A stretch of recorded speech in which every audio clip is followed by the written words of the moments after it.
大东县顶礼拜到搭7日，就发生4件渡水的意外，其中有一个是来自墨西哥的少年人哦，伊伫绿岛畅水失踪，家属嘛已经来到大东咯。另外，昨暗头啊，伫东海花有一个高中生渡水失踪，伫早起11点找到人，也毋过已经不幸过往咯。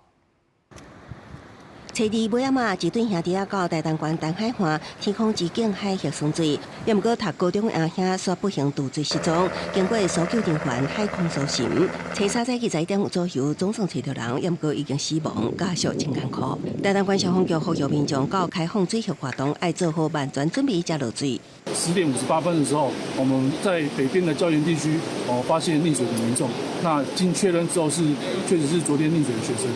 大东县为顶礼拜到今嘛7日的时间，就连续发生4件渡水事件，其中一名是墨西哥籍青年，顶9月30日，伫绿岛大白沙浦场失踪，还未找到人，就叫家属初三赶往大东坐船去绿岛，家属根据专家提供的海流方向，希望咱国家日本政府参与民，会当前往东部海峡去日本石湾岛之间找找，佮提供5万美金，互找到啦。 With help of the Japanese government to look in the Yonaguni Island in this region, please.